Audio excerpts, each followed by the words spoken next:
Mon nom est Madison, et j'ai 29 ans. J'avais passé des années à imaginer le moment où je respirerais enfin sans la pression écrasant mes côtes, le jour où je me choisirais, sans m'excuser. Et ce moment est arrivé calmement, le matin où j'ai quitté mon emploi. Il n'y a eu aucun discours dramatique, aucune porte claquée, juste un email calme et un doigt tremblant planant au-dessus du bouton d'envoi. J'ai déménagé dans une maison isolée au bord du lac dans le nord-ouest du Pacifique, un endroit de bois de cèdre et de brouillard. Mais ma paix a été brisée par une seule vibration. Ma mère appelait. Bienvenue sur la chaîne Quand le karma frappe. Je suis assise dans mon jardin aujourd'hui, regardant les poissons nager paisiblement. Cela me rappelle que la vie n'est pas toujours aussi calme que la surface le suggère, un peu comme la maison tranquille au bord du lac que Madison a trouvée. D'où regardez-vous? Avez-vous un endroit paisible préféré ou votre propre jardin? J'adore lire sur votre monde. Maintenant, revenons à Madison alors que sa paix est soudainement brisée. Tout dans ma nouvelle maison sentait le cèdre et la terre humide. C'était un sanctuaire sensoriel, loin des lumières fluorescentes et de l'anxiété constante et bourdonnante du cabinet de contentieux. Pendant 3 jours, j'avais vécu dans un monde où le seul emploi du temps était le brouillard montant au-dessus de l'eau.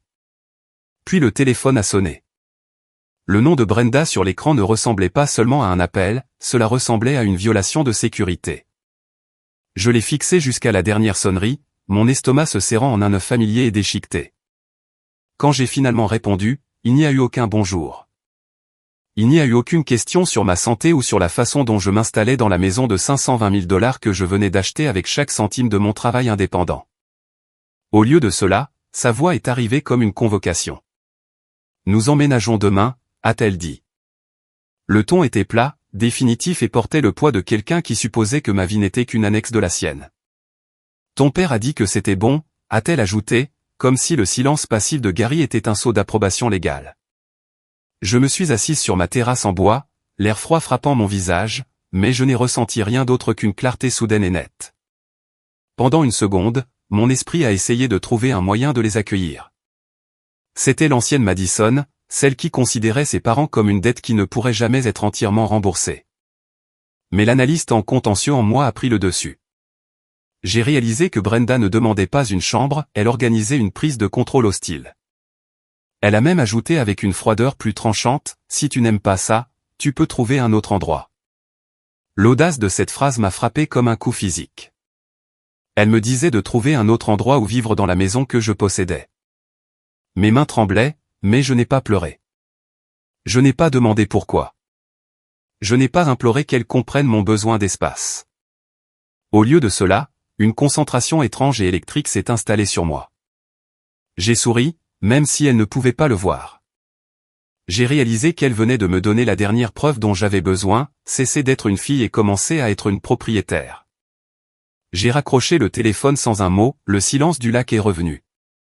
Mais c'était différent maintenant. C'était le silence d'une salle d'audience avant l'entrée du juge. Je suis allé à mon bureau, mes pas résonnant sur le parquet. Je n'ai pas ouvert de valise pour faire mes bagages. J'ai ouvert mon ordinateur portable. J'ai ouvert un fichier que j'entretenais tranquillement depuis des années, un dossier que j'appelais le grand livre de famille. Ce n'était pas une rupture, c'était de la comptabilité. Au moment où la lune était haute au-dessus des pins, le tremblement dans mes doigts s'était arrêté. Je n'étais pas une victime d'une invasion, je préparais une surprise pour leur arrivée. J'ai ouvert la feuille de calcul que j'avais gardée cachée dans un lecteur protégé par mot de passe pendant 3 ans. La plupart des gens conservent des photos de leurs parents dans leurs archives numériques. Je gardais des reçus. Alors que la lumière bleue de l'écran de l'ordinateur portable se reflétait dans mes yeux, j'ai réalisé que je n'avais pas été une fille pour Brenda et Gary depuis longtemps. J'avais été un investisseur silencieux dans leur version d'un style de vie qu'ils ne pouvaient pas se permettre. Ma compassion avait été un luxe qu'ils avaient tiré à découvert pendant plus d'une décennie. Et ce soir, le compte atteignait finalement 0. J'ai commencé à faire défiler.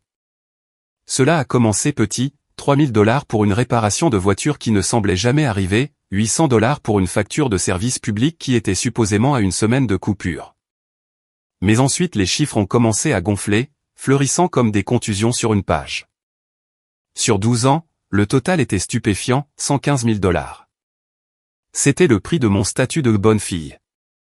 C'était une redevance mensuelle que j'avais payée pour maintenir la paix, pour empêcher les côtes de s'écraser et pour maintenir l'illusion d'une famille en vie. Une entrée spécifique m'a coupé le souffle, les 24 000 $ que j'ai envoyés quand j'avais 24 ans. Je me souviens de cette année-là très clairement. Je travaillais 80 heures par semaine au cabinet, vivant de café froid et d'adrénaline, dormant à peine. Brenda m'avait appelé hystérique, affirmant que Gary avait besoin d'une chirurgie d'urgence de la vésicule biliaire et que leur assurance avait une franchise massive qu'il ne pouvait pas couvrir. Gary était en arrière-plan, silencieux comme toujours, sa présence agissant comme un renforcement silencieux de ses mensonges. Je n'ai pas hésité. J'ai vidé mes modestes économies et contracté un prêt personnel pour couvrir le reste. Je pensais sauver la vie de mon père. 3 mois plus tard, je suis rentré chez moi pour une visite surprise. Il n'y avait pas de cicatrice chirurgicale sur Gary. En fait, il semblait confus quand je lui ai demandé comment il se rétablissait. Mais je l'ai vu, caché au fond du placard de Brenda se trouvait un sac à main de créateur en édition limitée qui coûtait exactement 6 000 $, et une série de reçus de spa haut de gamme qui représentaient le reste. Il n'avait pas utilisé l'argent pour un lit d'hôpital. Il l'avait utilisé pour des vacances de luxe pendant que je travaillais à en mourir pour rembourser le prêt. Quand j'ai confronté Brenda, elle ne s'est pas excusée.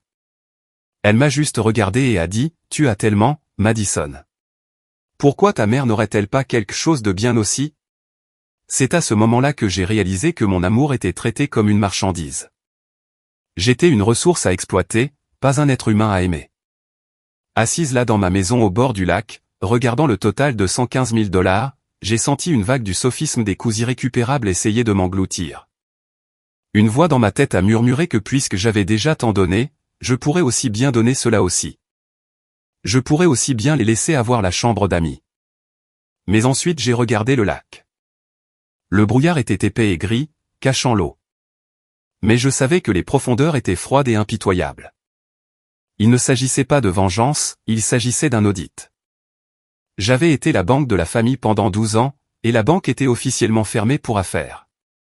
J'ai commencé à rédiger une liste formelle de chaque dollar que je leur avais jamais envoyé. Chaque urgence, chaque prêt, chaque cadeau qui avait été extorqué par la culpabilité. Je n'ai pas éprouvé de regret car il n'y avait pas de place pour cela. Il n'y avait que le bilan. J'en avais fini d'être une fille sur abonnement. À 6 heures du matin, le silence de la maison au bord du lac fut brisé, non pas par l'appel d'un plongeon, mais par la vibration nette et persistante de mon téléphone sur la table de nuit. Je n'ai même pas eu besoin de regarder l'écran pour savoir qui c'était. Brenda ne comprenait pas les fuseaux horaires ou les limites, elle ne comprenait que ses propres besoins. J'ai pris l'appareil et j'ai vu une photo. C'était une photo granuleuse d'un camion de déménagement jaune vif garé dans une allée que je reconnaissais trop bien. La légende disait, tout est chargé. Nous devrions être là à midi. Assure-toi qu'il y a de la place dans l'allée pour la rampe. J'ai fixé l'image du camion jaune massif, me demandant quelle carte de crédit ils avaient maxé pour le payer. Ou s'ils avaient utilisé les tout derniers miettes de l'argent volé de la Helloc pour financer cette dernière invasion. Ils dépensaient leurs miettes restantes sur un pari, pariant que je serais trop faible pour les refuser une fois qu'ils seraient garés sur mon gravier. Je n'ai pas sauté du lit. Je n'ai pas ressenti le besoin frénétique de l'appeler et de crier qu'elle ne pouvait pas venir. Je me suis simplement assise, l'air froid de la montagne me donnant la chair de poule, et j'ai regardé les messages commencer à affluer comme une séquence d'attaques scénarisée. Brenda passait en mode de combat principal, la carte de la mère sacrificielle. Je n'arrive pas à croire que tu sois si difficile à ce sujet, disait le texte suivant. Après tout ce que ton père et moi avons fait pour toi, je t'ai porté pendant 9 mois. J'ai passé 20 ans à m'assurer que tu avais tous les avantages. Nous avons sacrifié notre jeunesse pour que tu puisses avoir ce diplôme chic et cet emploi en grande ville. Et maintenant que nous sommes dans une situation difficile, tu veux nous traiter comme des étrangers. C'est déchirant, Madison. Vraiment déchirant. J'ai fixé les mots aux 9 mois. Dans ma vie précédente, ces mots auraient été une laisse, me tirant en arrière dans un état de conformité coupable. Mais en les regardant à travers la lentille d'une analyste en contentieux, j'ai vu un contrat défectueux. Un bail biologique de 9 mois n'accorde pas un droit à vie de squatter sur la santé mentale ou la propriété d'une fille adulte. Ma mère ne me considérait pas comme une personne, elle me considérait comme un compte d'épargne à haut rendement qu'elle avait décidé de liquider sans préavis. Puis vint le renfort. Gary brisa enfin son silence, bien qu'il fût clairement dicté par Brenda. Madison, sois une personne mature ici, disait son texte. Ta mère est sous beaucoup de stress. Nous avons déjà donné notre préavis pour notre logement, et les nouveaux locataires emménagent demain. Nous n'avons littéralement nulle part où aller. Ne brise pas le cœur de ta mère pour une chambre d'amis. Nous sommes de la famille. La famille s'entraide. La manipulation était parfaite. C'était un mouvement en tenaille de culpabilité et d'urgence, conçu pour me faire sentir comme un monstre si je ne rendais pas mes clés. Ils avaient intentionnellement brûlé leur propre pont pour s'assurer que je serais forcé de leur en construire un nouveau. C'était une manœuvre calculée pour me piéger dans un coin où mes seuls choix étaient filles complaisantes ou méchantes de la famille. Je me tenais près de la fenêtre et regardais le brouillard rouler sur le lac. J'ai ressenti une étrange curiosité détachée. Je me suis demandé s'il réalisait que dans tous ces textes, dans toute cette mise en scène émotionnelle, pas une seule fois il n'avait demandé si j'allais bien. Pas une seule fois il n'avait demandé pourquoi j'avais quitté mon emploi ou si j'étais heureuse. Il ne venait pas me voir, il venait occuper une ressource. La réalisation ne m'a pas fait de mal, cela a tout simplifié. Je n'ai répondu à aucun message. Je ne leur ai pas donné le carburant d'une dispute. Les disputes sont pour les gens qui pensent encore qu'il y a un terrain d'entente à trouver. Je suis allé dans la cuisine, j'ai préparé une cafetière de café noir et je me suis assise de nouveau devant mon ordinateur portable. S'ils voulaient jouer à un jeu d'occupation à enjeux élevés, très bien. Mais ils entraient dans un tribunal, pas dans une réunion de famille. Je n'ai pas répondu au téléphone quand il a sonné de nouveau 10 minutes plus tard. Je n'ai même pas regardé l'écran pour voir le visage de Brenda. Dans mon ancienne vie, j'aurais fait les 100 pas dans la cuisine, mon cœur battant contre mes côtes, répétant une douzaine de façons différentes de dire non sans paraître ingrate. Mais cette Madison a été partie. Elle avait été remplacée par une version de moi qui considérait toute cette situation comme une fusion d'entreprises ratée. Mes parents étaient la filiale tentant une prise de contrôle hostile de la société mère, et j'étais l'analyste en contentieux embauché pour y mettre fin. J'ai décidé de mettre en œuvre la méthode du rocher gris. C'est une technique psychologique que j'avais étudiée pendant mes mois les plus sombres au cabinet. L'objectif est de vous rendre aussi inintéressant, aussi insensible et aussi froid qu'un simple galet gris sur le sol. C'était un moyen d'affamer Brenda du drame qu'elle convoitait.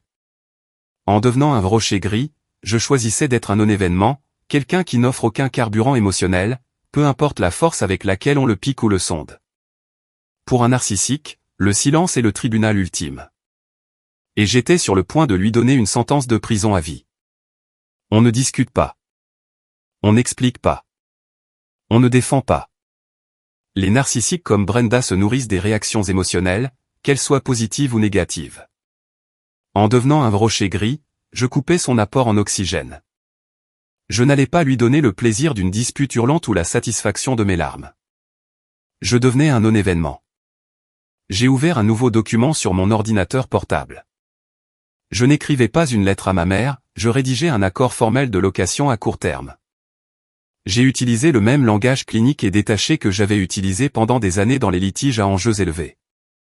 J'ai listé les termes avec une précision létale.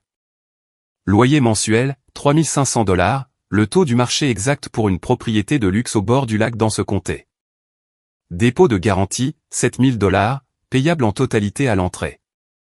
J'ai ajouté des clauses concernant les heures calmes commençant à 9 h du soir, une politique strictement appliquée d'interdiction de fumer, et une disposition selon laquelle toute modification permanente de la propriété entraînerait une expulsion immédiate. J'ai ensuite joint la feuille de calcul du grand livre de famille en annexe. Je l'ai intitulé « Relevé des contributions familiales en suspens 2014 à 2026 ». Je voulais qu'il voie le nombre 115 000 $ en noir et blanc. Ce n'était pas un plaidoyer émotionnel pour qu'ils reconnaissent mon sacrifice, c'était un compte de la dette qu'ils avaient déjà accumulée. C'était la preuve que l'abonnement à ma loyauté avait été payé en totalité, et que la facture était maintenant en souffrance. Je n'ai pas envoyé de SMS en retour. Je n'ai pas rappelé Gary. Au lieu de cela, j'ai envoyé un email formel à leur compte partagé. L'objet était « Conditions générales d'occupation potentielle ». J'ai gardé le corps de l'email à une seule phrase froide, vous trouverez ci-joint les exigences légales et financières pour votre séjour dans cette résidence privée. Veuillez les examiner et faire notarier tous les documents avant votre arrivée. J'ai appuyé sur envoyer. J'ai ressenti un étrange sentiment de pouvoir. Pour la première fois en 29 ans, le sol sous mes pieds était le mien. Je ne réagissais pas à leur chaos, je définissais les paramètres de leur existence dans mon monde. Mon ordinateur portable brillait d'un autre type de lever de soleil, celui fait de faits, de chiffres et d'une rétribution silencieuse. J'ai siroté mon café noir et j'ai regardé l'eau. Le brouillard commençait à se dissiper, révélant le bleu froid et profond en dessous. J'étais prête. Je ne vérifiais plus seulement le grand livre, je creusais les fondations de mon propre crédit. L'achat de la maison au bord du lac avait nécessité une plongée profonde dans mon historique financier. Et bien que la banque m'ait donné le feu vert, quelque chose dans les petits caractères me tracassait à l'arrière de mon cerveau formé au contentieux. J'ai ouvert mon rapport de crédit complet, la longue liste clinique de chaque dette et de chaque enquête liée à mon nom au cours de la dernière décennie. Et là, c'était une ligne d'articles cachée dans un sous-menu de compte clôturé.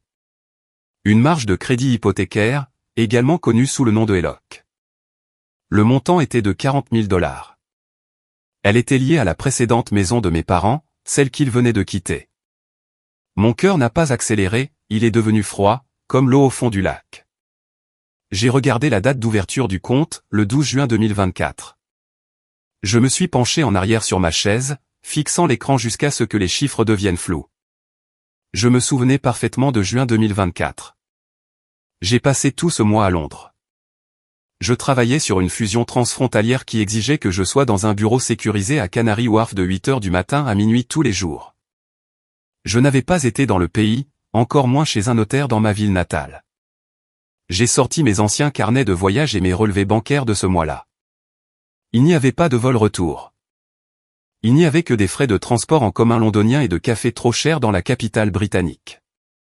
J'ai regardé la copie numérique de la demande de HELOC. La voilà, ma signature, ou plutôt, une version de celle-ci.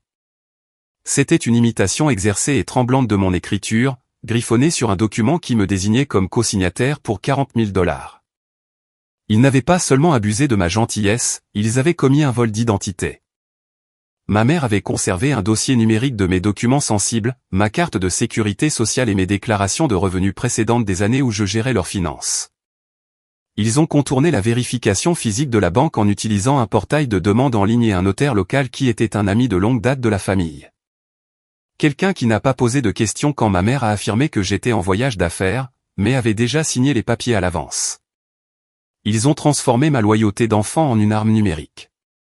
Ils avaient falsifié mon nom pour emprunter de l'argent qu'ils savaient ne jamais pouvoir rembourser, utilisant ma cote de crédit parfaite comme leur garantie personnelle. Ce n'était pas une urgence familiale ou un malentendu. C'était un crime. La voix de ma mère au téléphone a résonné dans ma tête, nous emménageons demain. Ton père a dit que c'était bon.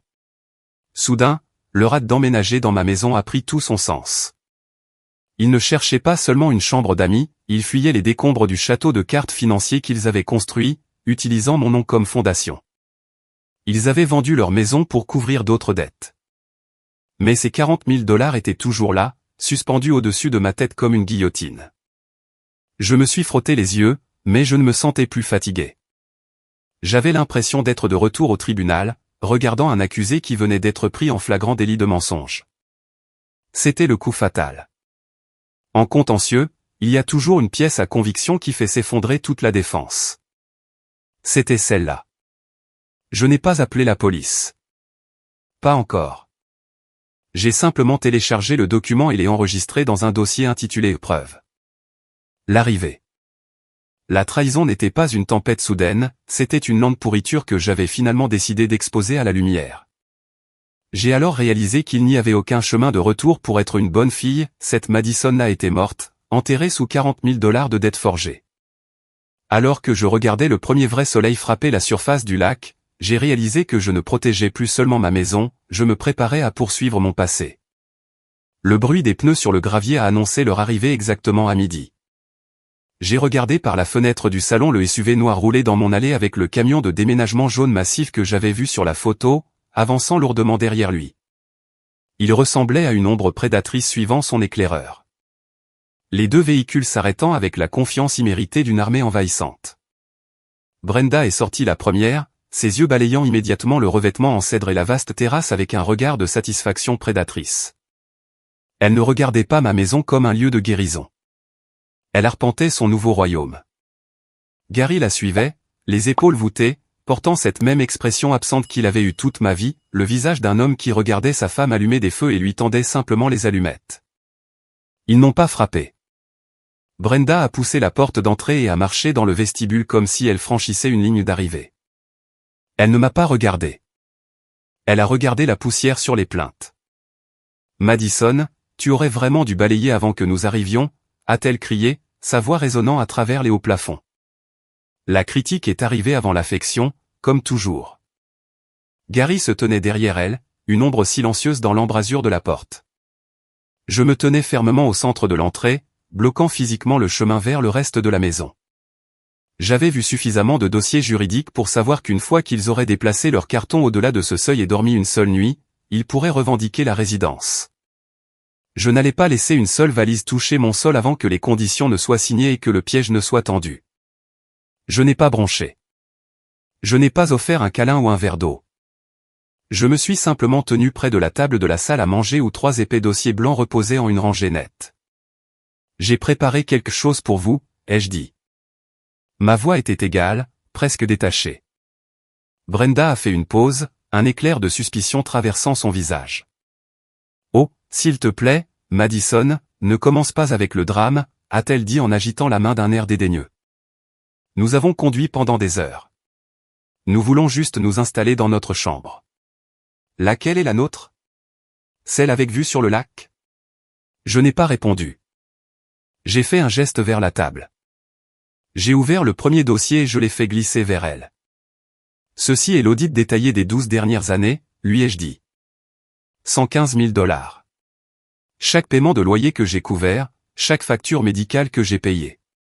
Chaque luxe que vous avez exigé sous le prétexte d'une urgence. Le visage de Brenda s'est crispé. Est-ce que tu essaies sérieusement de facturer tes parents, a-t-elle exigé, sa voix montant dans ce registre familier d'indignation et de droit. Gary a remué inconfortablement, regardant le sol. Je ne l'ai pas laissé finir. J'ai ouvert le deuxième dossier. Ceci est une copie de la demande de HELOC de juin 2024, ai-je dit. 40 000 $. Elle présente une signature qui ressemble remarquablement à la mienne, malgré le fait que j'étais à 3000 miles de distance à Londres le jour où elle a été notariée. La couleur a quitté le visage de Brenda si vite que c'en était presque cinématographique. Le silence qui a suivi était lourd, suffocant et absolu. Je l'ai regardé droit dans les yeux. C'est un crime, mère. C'est un vol d'identité et une fraude bancaire. J'ai les carnets de voyage et les preuves médico-légales pour prouver que je n'étais pas là. Et ne croyez pas que votre ami de la famille au bureau du notaire est en sécurité non plus. J'ai déjà rédigé une plainte formelle au secrétaire d'État pour faire révoquer leur commission, ainsi qu'une action civile pour négligence professionnelle. Je suis en train de démanteler tout le réseau que vous avez utilisé pour me trahir. À commencer par quiconque a osé apposer un sceau légal sur vos mensonges. J'ai ouvert le troisième dossier. Ceci est un contrat de location à court terme. Si vous restez en tant que locataire. Vous paierez 3500 $ par mois. Vous signerez cet accord, qui comprend une clause stipulant que vous rembourserez les 40 000 $ que vous avez volés dans les 24 mois, où je remettrai ce deuxième dossier au procureur de district. L'explosion que j'attendais est finalement arrivée. Brenda a crié que j'étais ingrate, que j'étais un monstre, et que la famille ne se fait pas ça. Mais pour la première fois de ma vie, ces mots n'ont eu nulle part où atterrir. J'étais un rocher gris. J'étais un tribunal. J'étais la loi dans ma propre maison. Gary a finalement parlé, sa voix tendue.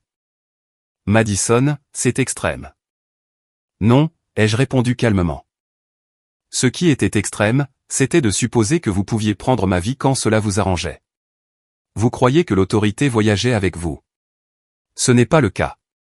Elle est restée à la porte. Vous pouvez signer l'accord et payer votre dû, ou vous pouvez remonter dans ce SUV et trouver un autre endroit. Le choix vous appartient entièrement, et pour une fois, vous n'avez aucun pouvoir sur le résultat.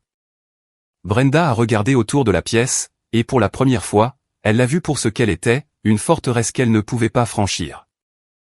Elle a semblé plus petite, soudainement plus âgée. Ils n'ont pas signé. Ils ne pouvaient pas se le permettre. Sans un mot, Brenda s'est retournée et est sortie par la porte, ses talons claquant sèchement sur le bois. Gary l'a suivie, Un renfort silencieux, jusqu'à la toute fin. Je me suis tenu sur la terrasse et les ai regardés s'éloigner en voiture. L'océan de pin vert engloutissant le SUV. La peur qui avait défini ma vie s'est dissoute en une certitude froide et belle. J'étais enfin seul, et pour la première fois, j'étais en sécurité. Le son de leur moteur s'est estompé au loin jusqu'à ce qu'il ne reste plus que le vent dans les pins. Je suis resté sur la terrasse longtemps, regardant le soleil plonger vers les montagnes. Le lac était d'un bleu profond et imperturbable, faisant écho au calme qui était enfin revenu dans ma maison. Dans les films, ce moment aurait été bruyant, une bande-son triomphante ou un effondrement dramatique en larmes. Mais ma victoire a été silencieuse. C'était le son d'une lourde porte se verrouillant enfin en place. C'était le sentiment d'une dette réglée, non pas avec de l'argent, mais avec la vérité. Je suis rentré et j'ai regardé les 3 dossiers blancs posés sur la table. Ils ressemblaient à des fournitures de bureau ordinaires, mais ils étaient les plans de ma libération. Je les ai pris et les ai rangés dans un tiroir. Je n'avais plus besoin de regarder les chiffres. 115 000 $ de soutien documenté. 40 000 $ de dettes falsifiées. Ces chiffres ne définissaient plus ma valeur. Ils définissaient la distance que j'avais parcourue pour me sauver. J'ai versé le reste de mon café dans l'évier et j'ai réalisé que pour la première fois en 29 ans, je n'attendais pas que l'autre chaussure tombe. Je ne me préparais pas à un appel téléphonique. Je vivais juste. Au cours des quelques semaines suivantes, le silence de la maison au bord du lac est devenu mon meilleur ami. Je n'ai plus eu de nouvelles de Brenda ni de Gary. Il n'y avait plus de messages sur le devoir familial ou les cœurs brisés. Quand on montre à un prédateur la cage qu'on lui a construite, il revient rarement tester les barreaux. J'ai passé mes matinées à regarder le brouillard et mes après-midi à marcher le long du rivage. J'avais échappé à la pression écrasante dans mes côtes, et à sa place, j'ai trouvé une force constante et tranquille. En repensant à cette nuit, j'en suis venu à réaliser quelque chose que, je pense, beaucoup d'entre nous ont du mal à admettre. On nous apprend souvent que la famille est un contrat inconditionnel, un lien qui justifie tout sacrifice de soi. Mais j'ai appris que l'amour sans respect n'est que du contrôle portant un masque plus doux. Si vous vous trouvez dans une situation où votre paix est traitée comme une marchandise, rappelez-vous que vous êtes autorisé à effectuer un audit de votre propre vie. Vous êtes autorisé à compter le coût de votre loyauté. Nous restons souvent dans des situations toxiques à cause du coût irrécupérable, l'idée que, puisque nous avons déjà tant donné, nous devons continuer à donner jusqu'à ce qu'il ne reste plus rien. Mais la vérité est que la seule façon d'arrêter de perdre est d'arrêter de payer. Le pardon est une belle chose, mais ce n'est pas une exigence pour votre guérison. Parfois, la chose la plus aimante que vous puissiez faire pour vous-même est d'être froid et clinique. Parfois, la seule façon de trouver votre voie est de laisser le silence parler. Le pardon n'est pas toujours pour l'autre personne. Parfois, c'est juste l'acte de vous libérer de l'attente qu'ils changeront un jour.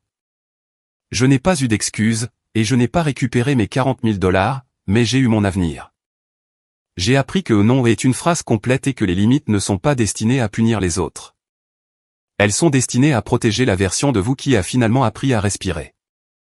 Si vous êtes devant votre propre bouton envoyé aujourd'hui, tremblant et effrayé, sachez simplement que la paix de l'autre côté vaut chaque parcelle de la lutte. Si cette histoire a résonné en vous, ou si vous avez déjà dû tracer une ligne dure avec votre famille pour sauver votre propre santé mentale, faites-le moi savoir dans les commentaires. Votre paix vaut le prix de leur inconfort. Partagez ceci avec quelqu'un qui a besoin d'entendre qu'il est autorisé à se choisir lui-même. N'oubliez pas de vous abonner pour plus d'histoires de réclamation et de justice.